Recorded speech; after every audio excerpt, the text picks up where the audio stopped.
Bienvenue mesdames et messieurs, merci encore d'être les nôtres sur Voice of Congo, toujours voilà, tout ça on a dans les cadres de la pour tout mettre ma solidarité politique en beaucoup de l'actualité ça autour d'un voyage mon amour a fait Tshisekedi il voit autour de ça 48 heures dans Brazzaville après Kokutana. Merci de venir ça. Tokutani Mbale Sima, portez-vous bien, merci aussi à Bertin Chumbo à aider sur la caméra. Bye bye.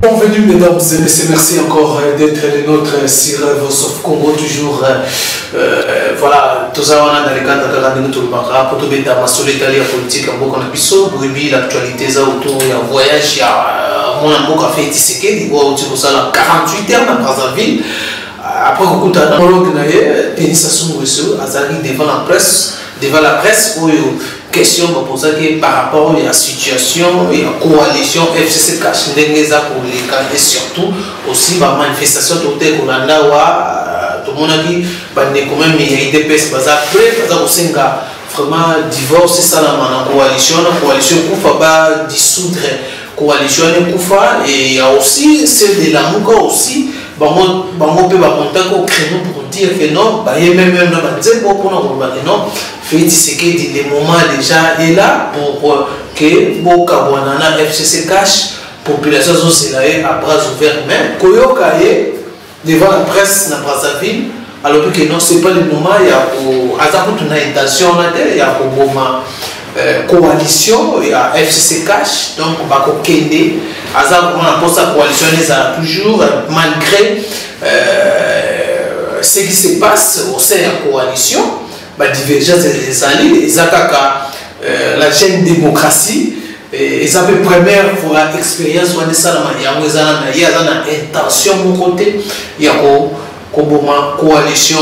Alors, et c'est ça qui beaucoup de débats, même dans la cité partout, même dans la bis, tout le monde va dire mécontent pour nos propos de Félix Tshisekedi. Donc, qui n'ont pas essayé de faire Félix Tshisekedi dans le dit, tout la dernière marche, comment, il faut même la IDPS, il faut les balayer mais il s'est fait que non, Félix Tshisekedi a dévié, combattant, a dévié, Kinois particulièrement, et Congolais en général. Et voilà la raison pour laquelle aujourd'hui je sors pour vous, membre de l'IDPS, président cellulaire, il y a IDPS, il y a des bases de ça là que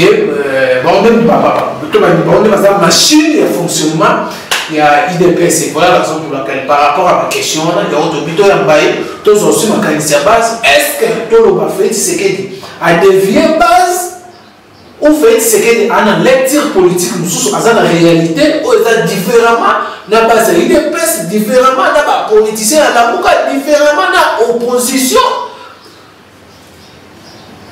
Et ça, Torobete aussi, conseil à honorer quoi dans tout ça, conseil pour Félix Tshisekedi par rapport toujours à ça, que non, Félix Tshisekedi a ça une possibilité pour dissoudre même l'Assemblée nationale, il faut dissoudre l'Assemblée nationale. Et ça, quand sur la pendant, je crois, 15 minutes, avec mon époque, nous présenté déjà, le président Richard, le président cellulaire et à Founa, autre solennellement dans ma question qui touche aujourd'hui, en tout cas, les Congolais en général. En tout cas, sans plus tarder, moi de mon amour, président Richard. Voilà, alors, Lilo,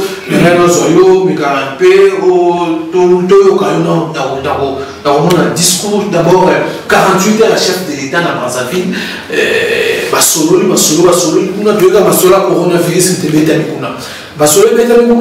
comment frontière trafic à Congo Brazzaville, Congo Kinshasa, Masolo Betamikuna. Après aussi, ça Masolo fait tirer devant la presse dans Brazzaville. Question à ce conseil dans une base, vous savez, il faut vraiment libérer Koufa. Fait Tshisekedi à répondre autrement. Il y a que non, pour la tout le fait Tshisekedi, mais à un moment, à ça on a ma canisouana, mais discours on a ma canisouana et on pense coalition n'est pas les années. Est-ce qu'à dévier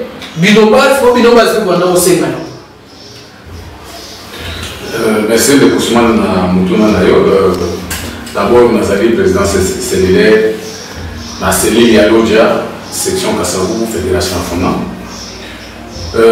Aujourd'hui, que Félix Amessana déjà pour le Kambouan. La raison pour laquelle nous allons apaiser Bandeko Nangaï Congolais, Bandeko Nangaï, il y a parti du DPS par rapport à la vision du chef de l'État. Je crois que nous allons se rappeler la déclaration de Madame Kossasana Zouma. Aujourd'hui, cette fois-ci, l'Afrique a eu la chance d'avoir un fin diplomate. Et le Ousmane, il n'y a pas longtemps, Félix Tshisekedi dans le Conseil des ministres a ABC, par ministre, pour nous relancer à qui jamais pour permettre que la coalition et même Mboka tout droit dans le milieu. Et pour ABC Bango, il y a toujours une autre possibilité. Il y a pour gouverner Mboka Oyo sans la majorité qui est en place, mais avec une autre majorité. Cela veut dire quoi? Cela veut dire que Félix a changé de discours. Dans le discours à Félix, effectivement, ils allaient dans la jeune démocratie, au Togondela depuis 37 ans. Et première alternance, c'est Salamé Nakatamboka Nabiso.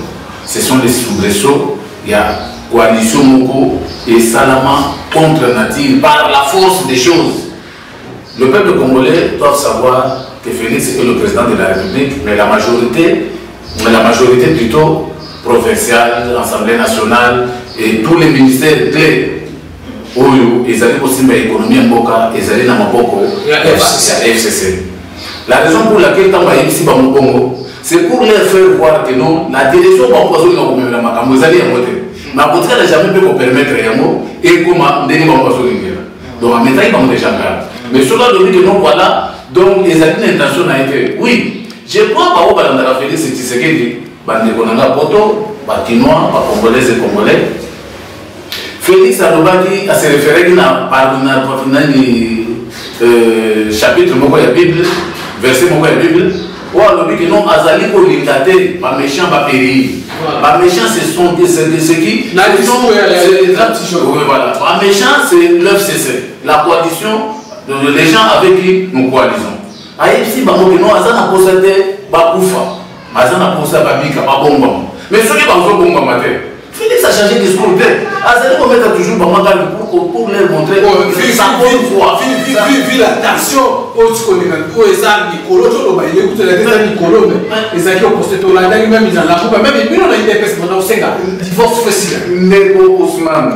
crois au Bengali on a problème, on a point de presse, la présidence à la Guinée. Il y a parti, il dépresse très bien. Nous sommes là pour défendre la vision du chef de l'État. Oui, c'est la Guinée, il dépresse, c'est-à-dire au côté de la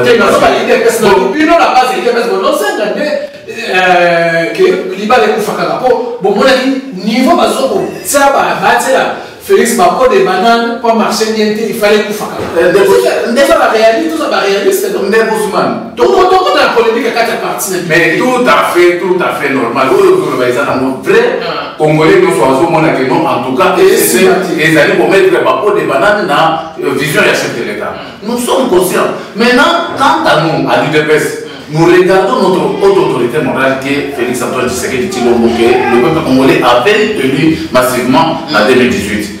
Vision des années qui a changé l'homme congolais. Kabila la chance qu'il n'a pas eu pendant 18 ans, ils allaient à Osaka, au Bongola, homme zaïrois en homme congolais. Félix Azali Koluka, tout est dans la coalition, va changer Bizarrerie, va changer façon de commander la Moka, va changer façon de gérer Moka. C'est ça l'intérêt primaire de Félix. Mais nul n'est tenu. Ceux qui vont s'appeler Félix a changé de discours. Mais bateau, il va s'appeler vision, bateau, il va discerner. Au moins, par propos à Félix, c'est le FCC doivent comprendre que Félix, Azali n'attend que Azali Kopé, ça va un temps. Mais il y a un temps pour tout, un temps pour supporter, un temps pour faire capoter toutes choses. Parce que ça va bien que non, il y a une autre manière, il y a que d'autres dirigeants pour qu'on a une autre majorité dans l'Assemblée nationale. Et c'est faisable.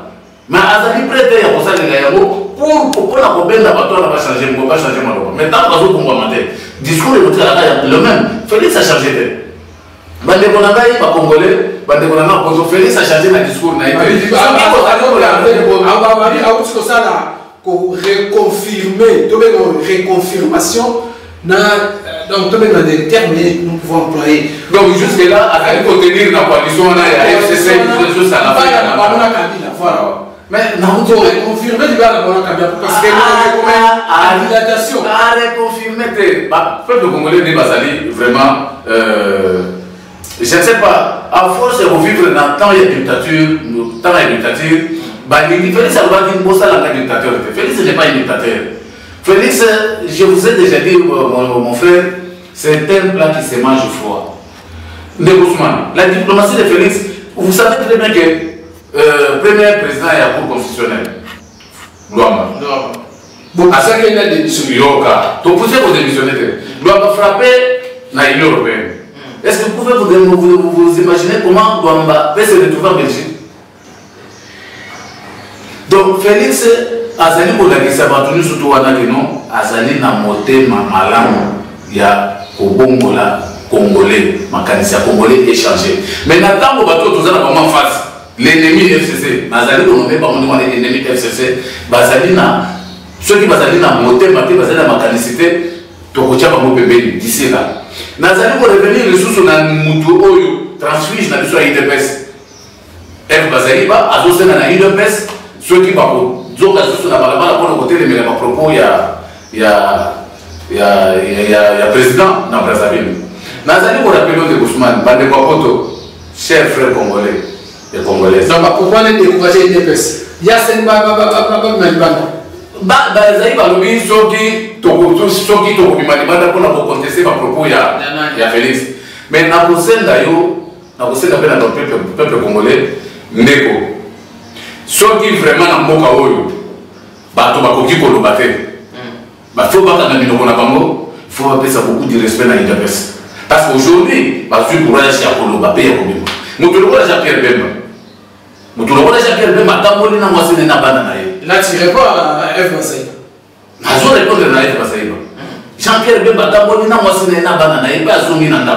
Jean-Pierre Bemba, on est bon, Jean-Pierre Bemba, on se souvient en 2005, où le président Tshisekedi, mon frère président, personnel, a dit le 30 juin, tout doit s'arrêter. Na formule 1+4. Bemba Senga qui n'a pas parent, il y a pas pour la dernière fois, parce que tant que vous avez beaucoup de charge de combat. Félix, à cette date-là, allait mourir. Poursuivre une vie de l'enseignement. Bakota nanda kunanda boya kota bakota ba militaire balanda wana ba beta masasi mama mama tu sais que les compresa na table mais au bengi na tika na s'exprimer voilà Soki Félix bakuta ke nanda wana mais le Félix est président de la République Jean-Pierre Bemba il faut y ba wana Bazaliba il faut y ba wana la Boka Moïse Katumbi Martin Fayulu ils ont servi Kabila. Mais l'UDPS, avec notre diplomatie, avec notre politique de l'UDPS, aujourd'hui, nous nous retrouvons au pouvoir. Et Kabila a mon principe. Pourquoi nous avons ombre Kabila a mon pouvoir? Et puis, pour discerner ma canisse, il y a mon pouvoir à éliminer le pour ce Congo. Pourquoi nous avons travaillé à Kabila? Parce que la vision. Est-ce qu'ils ont changé ce Congo? Mais le Congo n'est pas là. Ne vous souvenez pas. Nous sommes dans l'Iba de Banango, il faut pas papa vous avez donné mon avocat à 10 fois. Mais papa t'a condamné. Parce que Bino Pena, il est responsable, c'est pas les bouffons. Mais je ne sais pas si vous m'avez dit.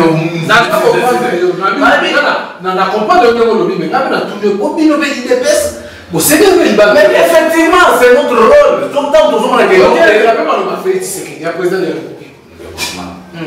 C'est qu'il attend. Dans vos biseaux base, vous allez vous faire un divorce. Et que le chef Nabiso, Azali Bolakisa bonne fois, nous sommes prêts à écouter notre chef. Mais parce que tu es bien diplomatie, tu es bien Azali Bolakisa. Moi, je vous garantis de Ousmane. Avec cette année, ceux qui vont me dire, tu vas continuer. Ça, c'est la parole que je vous donne sur votre plateau. Tu vas continuer dans la FCC. Et la majorité va changer de camp. Et la majorité, c'est nous la base, c'est la population congolaise. Au Banigé, il va l'arrêter. Félix, c'est le rôle Azali patient. Azali, on a dit ça comment il faut. Un plat qui se mange froid. Et puis Félix, cher combattant, cher membre de Ousmane,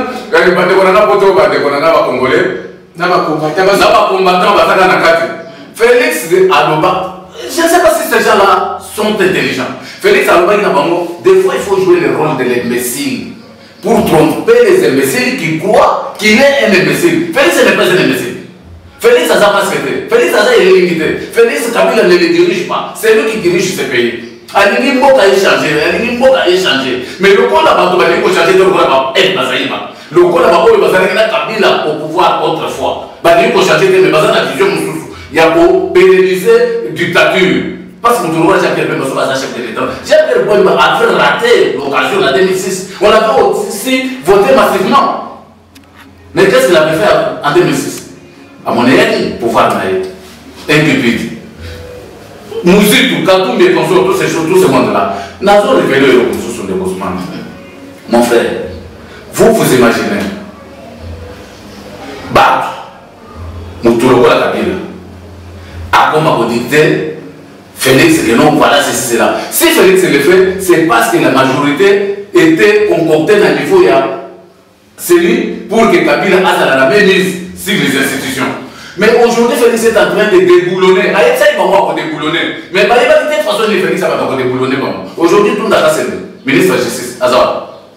Pourquoi il met la zone ici dans le pouvoir? Premier président de la Cour constitutionnelle, Azar.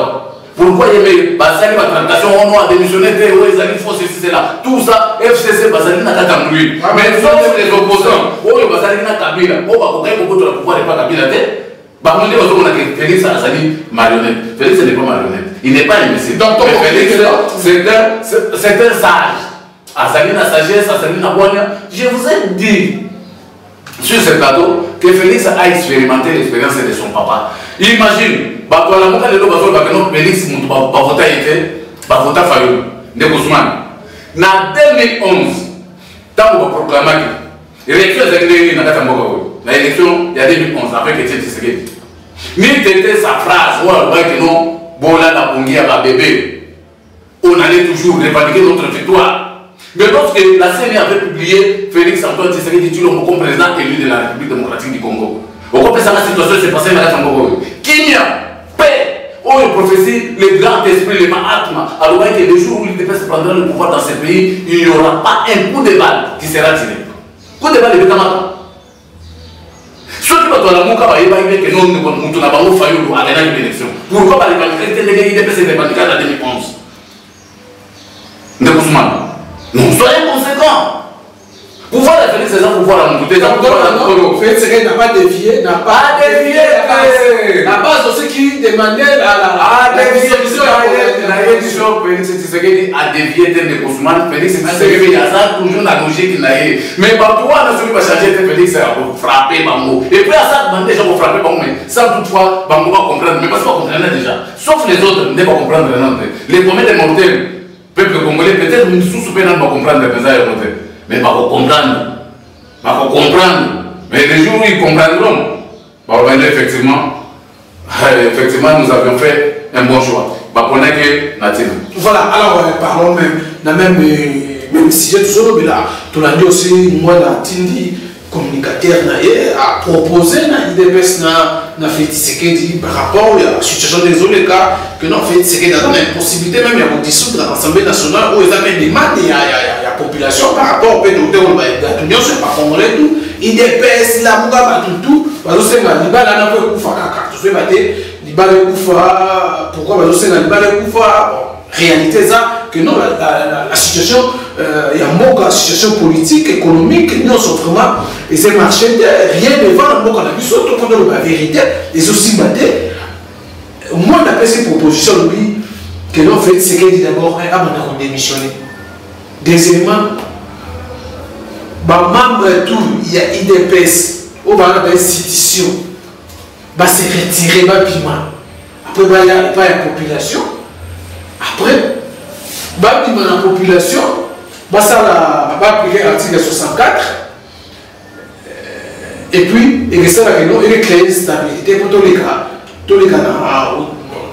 soit dans un dialogue tout ça transition pour que tu remettre l'union sur la place moi et le là tu vas nettoyer ça les zooms les saletés parce que les zooms rendre propre pour nous bon ça m'a comme la propre pour ne pas continuer à faire ce qui est à toujours na consommer mon je crois parmi bateau il fallait pas pour ne pas dire des propos là-bas, des propos vraiment, oui, ils allaient vraiment catholiques. Mon tour de la bonne. Oui, l'opération qui dit Timboka, la campus à Lumbashi. Oui, puis phénomène il boule à Katamboka. Mon tour de la bonne, on a beau reprocher Kabila n'a rien. Parce que Kabila a salé à 18 ans, pendant mon coup fait combien 32 ans à pouvoir. Bango basali yango ngwana ko reprocher Kabila na rien ngwana ndé fasa mutu moko il fallait apprendre kimia et puis ngwana je regrette beaucoup na ba combataba le président benga ko na poto ba combataba ou peut-être c'est la haine que ba mutu ezali kwa ante bango ngwana ko zo na mboka wote pour ngwana il qui n'a commis des crimes imprescriptibles na kaka mboka wote à cause de la poursuite l'état des droits sur les pandéas on va d'abord donc à ce moment là on a je ne sais pas est-ce que aussi est-ce que c'était congolais pour ce là Kabila ou nani azawande est-ce que Ngwanda za congolais ah mais est-ce que place azawande c'est Ngwanda za congolais mais Ousmane bah il faut pas vendre la kimia bata la Félix bazo le dialogue bazo le dialogue nini passe ndeko bato nyonso wana bazo le dialogue ezala ba Fayulu ba Bemba tout ce monde là bazo le dialogue pour se retrouver autour d'une table donc les a des coutumes na Congo ezala kala seulement comme ils ont acheté il faut partage équitable il y a pouvoir et donc bazo le dialogue. Félix est en train de faire une transition et Félix va réussir son mandat. Bava la Kenya, Bata la Biso IDPS, nous avons un projet de société où il faut mettre en pratique. Mais curieusement, les années moi péché par rapport à Batoyo, parce que Kamba, UDPS, notre cher parti, en commençant par Chama Kaboun et Augustin Kabouye. Ce sont des, je ne sais pas comment les qualifier, mais ce sont des assoiffés du pouvoir, des cupides comme les autres. Batoyo, bayebi comité donc bayebi statut à partir de l'autre. Bayebi idée fondatrice, il y a père fondateur. Batouana, Basambourbe, comment Moutoloko la Chama Kaboun, Moutoloko la Kabouye, devant un Mouilania, devant un Mova Sakade et consort, Baké pour négocier entre guillemets, coalition Oyo, même Bisson dans protocole de Soro. Et c'est pour qui président Wakwenda, président de la Convention démocratique du parti. À répondre ici, parce que maintenant, tout ça, on a un parti, on mérite. Mais bientôt, là, nous irons dans un congrès. Ces gens-là, nous allons les foutre dehors. L'IDPS va appliquer son projet de société. Et, comment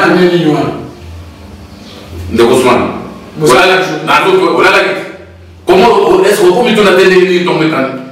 nous avons Kolala pour la Moukazali habitude. Bango Bakazate n'est pas un éternel. Kaboun n'est pas un éternel secrétaire général des partis. Avant lui, il y avait d'autres secrétaires généraux qui sont passés à l'UDPS, tout comme Kabouye. Bango n'est pas qu'on fragilise le parti pour que machine à l'UDPS est vraiment mise en braque et ça mise en application. Par rapport à la compétence Bazanamo n'a pouvoir en place. On n'a jamais Kaboul dans l'Assemblée nationale. Mais, on est aujourd'hui, nous avons une position dans la partie, mais par rapport à propos en Ngwanda, Ngwanda avant la Kimia, Ngwanda atala Oyo IDPS Azali Kosala, Oyo président de la République Azali Kosala, Ngwanda Azali n'a même diapason n'a félicité la vision de Mboka Oyo. Parce que si on a une vision de Mboka Oyo, tant Mobutu Azali président de la République, mais les Congo est changeant, mais les Congo est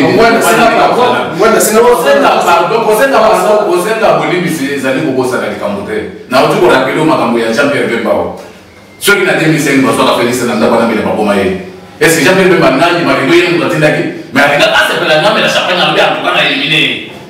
Ce sont des sadiques, ce sont des aînés. Tout le monde va dire pour Nabango, l'UDPS ne pouvait pas accéder au pouvoir. Ou pour Nabango, je ne sais pas, je ne suis pas tribaliste. Nous va pas au pouvoir. Voilà un des années qui a mais aujourd'hui, nous avons su pouvoir, 90% de présence, nous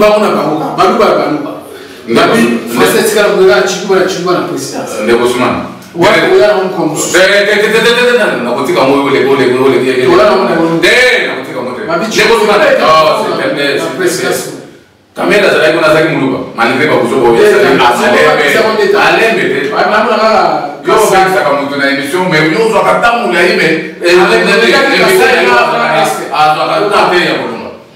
directeur de cabinet adjoint wazo sala intérim ya Cameroun mais je crois aza muluba